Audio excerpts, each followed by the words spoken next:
This is The Litter Box, a Detroit Lions podcast with your hosts, Chet West and Bill Patterson. Lions Litter Box listeners, we got a preview for you today. Lions Bears in Detroit at Ford Field. And I think along with everyone who listens, I'm pretty sure we all know we need a little comeback here this week. We need a little bounce back to the norm. Lions are favored by 6.5. 46.5 is the over-under. 6.5 is a large spread. I mean, the Lions are going to get that 3 points for being the home team. So the odds makers think they're at least a 3.5 pointer on neutral field. We're at 6.5. Bill, you got any take on this? What are your thoughts? Been listening to a lot of Chicago sports radio all week. And after the Bears basically let the Vikings back in the game with a 2-score lead on Monday Night Football and allowed the Vikings to really gouge and gash them from a running standpoint in the second half, the Lions this week, I think, are going to be able to run the ball so effectively against the Chicago Bears defense that it's going to be a mismatch all the way around. You know, let's do a deeper dive into some of the injuries on this as well, you know, to support what I'm saying. Grady Jarrett was a free agent acquisition of the Bears, and he's questionable with a bad knee. Kyler Gordon's probably the only difference maker that Ryan Poles, their GM, has drafted. He's questionable with a hammy. And then TJ Edwards, which is their stay-at-home Mike linebacker, you know, that really kind of makes the defense click and has a bad hamstring. So those are the injuries on defense that I think are going to help the Lions. So from a fantasy standpoint, I think Jamo's going to get a touchdown for sure this week. You are going to see a real big day for Sam Laporta. And if you have either David Montgomery or Jahmyr Gibbs, Sonic and Knuckles, start them. I think they're all going to have huge days. As far as the Bears go, the only starter that I would say on offense from a fantasy standpoint would probably be that of DeAndre Swift, who got almost 70% of the carries and on-field time against the Vikings on Monday Night Football.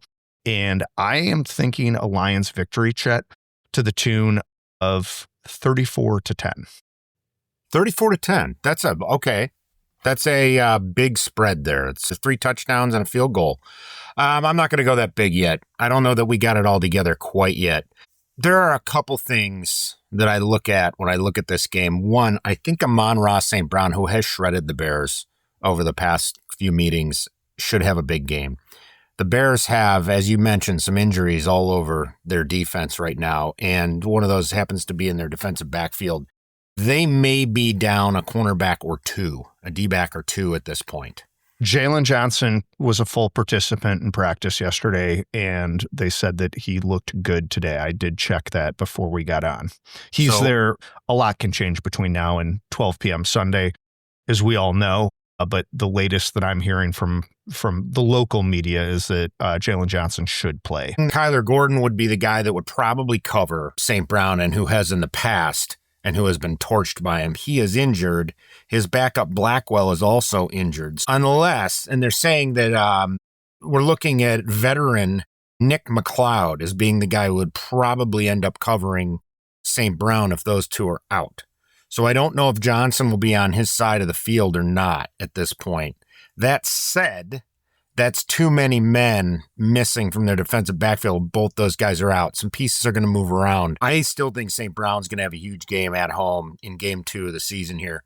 The bigger question, and one of the bigger problems, one of the things we have to address here, and it's been talked about all week, is that interior offensive line. That matchup against the Bears' interior defensive line is going to be the one to watch, because if Glasgow, Mahogany, and Ratledge cannot get push against these guys, we are going to have a very, very long season. And some of it in the last game wasn't just push. It was actually blocking assignments. I mean, there are video, if you watch any of the video for afterwards, some of the breakdowns of the missed blocking assignments by Glasgow in the second level where he's supposed to go out and grab a linebacker just to open up a hole. He couldn't get there, and he couldn't hold a block to save his life. Ratledge and Mahogany actually didn't do too terribly bad. They didn't do great, but Glasgow was a major weakness in the middle, and he's been called out left and right. He needs to pick his game up if he is going to play center for this team. He had a terrible game in the playoffs last year. He's having a terrible season to start things off right now. I am putting him under a microscope. Graham Glasgow is my microscope player. The other two guys are young and can improve. Glasgow's got to show me something here really fast, or we are going to be in deep trouble. Center is far too important a position to be bad at it. Bears D-line, not that great. And they have injuries on that D-line too. So we'll see what happens. Their best PFF score ended up getting hurt, and the guy that filled in for him, the two guys that filled in at D-tackle in that game, were both the two lowest scoring defensive players for the Bears. So it's a huge drop-off from starter to the sub there. So that'll be a huge matchup. And then, of course, it's just going to be Kelvin Shepherd against Ben Johnson. How's that going to line up? I think our offense is going to have its way to some degree or another. I don't think they're going to be prepared for our offense as long as we can block up front. If we have another bad blocking game, this game will be down to the wire. So how did you feel about Dan Campbell's press conference where he said that very calmly and very succinctly that so much of this is correctable and so much of it was lack of communication? I liked how he took accountability for it, especially saying that Mahogany and Ratledge should have played a lot more in the preseason. But we talked about that last episode. What I want to know is, how did you come out of his presser feeling better and more optimistic? Did you feel neutral and the same, or did you feel worse? I felt neutral, and here's the deal. I feel badly about this offense right now because they're, like I said, one of the strongest, the glue of that offensive line, the center, is the weakness. That's horrible. You can't have that. Every offensive line, every successful quarterback had a good center. Think of it all the way on down the line. I think back to Peyton Manning in his days when he ran that clinical offense for the Colts. Saturday was his center. The guy was a beast. Everybody else on the line could be kind of here, there, missing a few things. But Jeff Saturday was the guy that made that thing work because he assigns the blocking. He's the one making the calls at the line. If they're wrong, everything falls apart.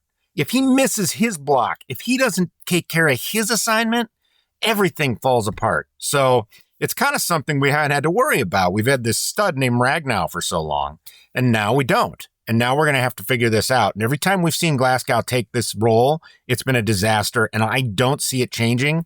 I see us struggling a little bit, but I do see the Bears just aren't that good.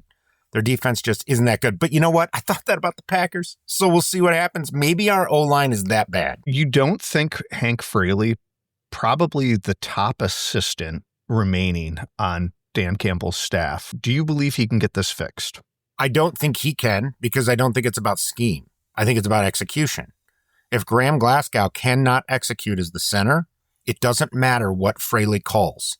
Now, if they make a decision to put Ratledge in that position, or Iguakun comes up and plays that position, that's what they can do. Outside of that, I don't think this has anything to do with a scheme at all.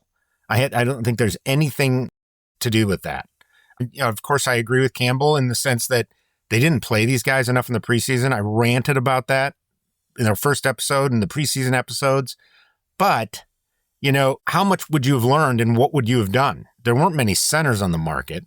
You could have tried other guys out, but they're all backups, and they're backups for a reason. And if they're backups and they shouldn't be, and they should be starting instead of Glasgow, and you put Glasgow in there because he's a veteran or because he's getting paid, well, then shame on you.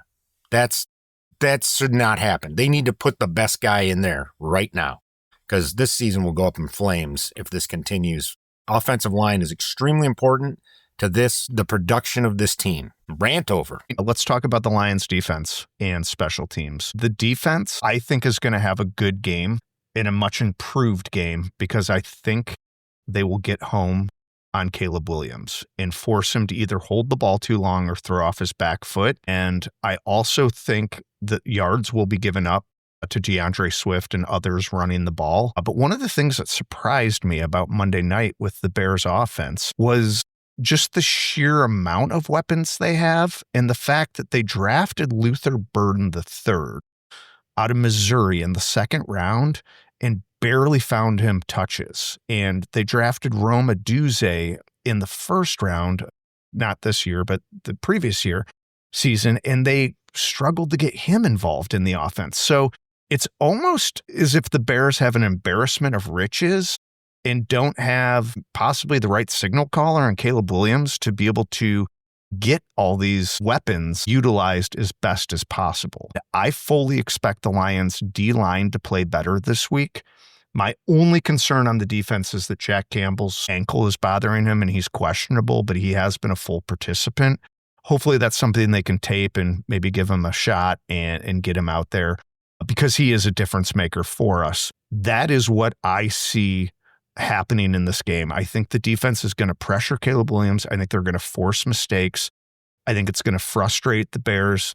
And I know I didn't expect a lot of scoring in this, just 10 points. I think Benedict's going to get frustrated with Caleb as well.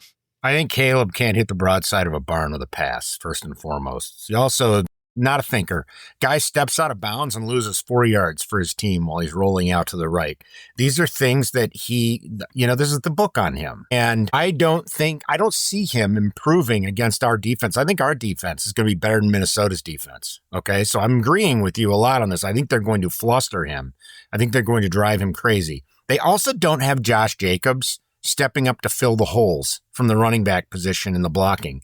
Josh Jacobs caused nightmares for our defensive pass rush in the last game. If you watch any of that video, that guy picked everything up. He is a valuable running back for the Packers. I did not see that coming. It's incredible. The Raiders really should have re-signed him because 100%. He did the same thing when he was at Alabama, and the Packers, because Matt LaFleur is a great coach, utilizes him to the best of the ability.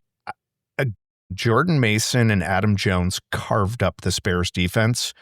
Adam Jones is a good running back. Jordan Mason is a good running back. I would say they're replacement level, maybe slightly above that. Yeah. They are not Jahmyr Gibbs and they are not David Montgomery. No. And I don't see a Bears line that is on par with what we saw with the Packers the other day either. And they didn't score well. They scored very similar to ours. And by the way, I'll throw this little nugget in there.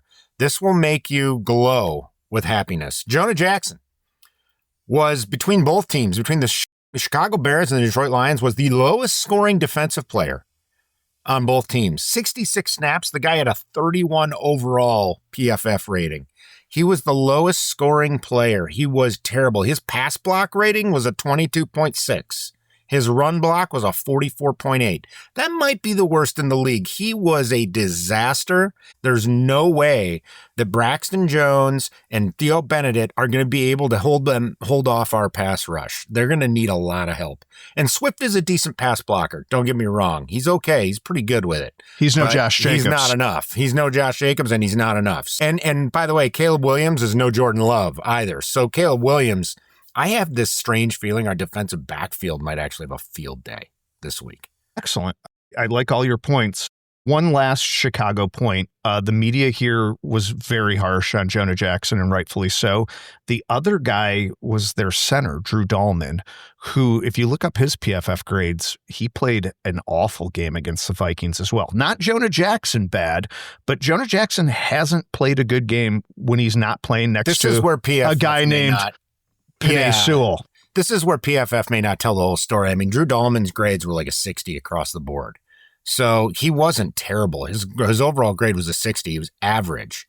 PFF's not the end-all be-all, right? We use it a lot, but it's what we have to evaluate. But it's not everything. The other thing to keep an eye on in this game, I'm going to say, is, the home field advantage. First game back at Ford Field.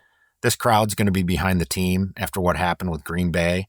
And if things go south, though, Bill, I mean, there are crazy people out there making all sorts of, fire Dan Campbell.